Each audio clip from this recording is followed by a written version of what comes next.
Hello, and welcome to this comprehensive guide on returning resident visas, SB-1 or boarding foil. Maintaining your lawful permanent resident status in the United States can be a complex task, especially when long stays abroad are involved. In this video, we'll help you navigate these challenges by clarifying the differences between applying for a boarding foil and an SB-1 returning resident visa. Here's what we'll cover in this video. First, we'll explain the SB-1 visa and its purpose. Then, we'll move on to boarding foils and their limitations. We'll help you decide which path to choose depending on your situation. Additionally, we'll discuss the essential documentation needed for the SB-1 application. And finally, why seeking professional help is beneficial.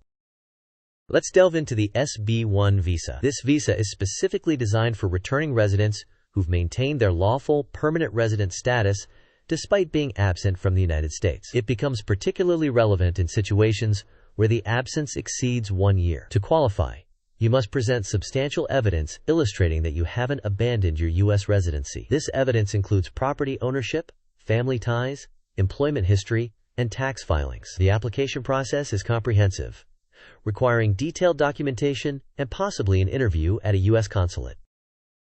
Now let's talk about boarding foils. These are intended for shorter absences, typically less than a year. They provide a simpler and faster solution for LPRs who are returning after brief trips abroad. However, if your absence exceeds a year, a boarding foil is not applicable. Attempting to use one in such cases can further complicate the re-entry process. Choosing the right path is crucial. For instances where stays abroad exceed a year, you'll need to focus on applying for the SB-1 visa. Preparation is key here. Make sure to compile comprehensive evidence, such as property ownership, employment documentation, and family ties to the U.S. These steps will significantly strengthen your case when applying. For the SB-1 application, begin by gathering proof of your lawful permanent resident status, such as a copy of the original green card. You'll need to show evidence of maintaining ties to the U.S., which may include property deeds, rental agreements, tax returns, bank statements, employment records, and family ties. Provide a detailed explanation for the reasons behind your extended stay outside the U.S., evidence of travel history, and a copy of the new passport. It's highly advisable to review all requirements with an immigration attorney to ensure a smooth process. It's quiz time! What is the primary criteria for an SB-1 visa eligibility? Is it A. Owning a property in the U.S. B. Absence from the U.S. for less than a year. C. Demonstrating continued ties to the USD. Holding a valid boarding foil? You may pause the video now to think about the answer. We will discuss the answer in the next section of the video. And the correct answer is C.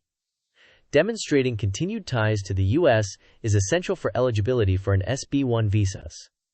This involves evidence like family connections, property ownership, and employment. In summary, regaining entry into the U.S. as a returning resident requires careful planning and thorough documentation. While applying for the SB-1 visa might seem challenging, meticulous preparation can greatly enhance your chances of success. Always seek professional assistance to boost the likelihood of a favorable outcome.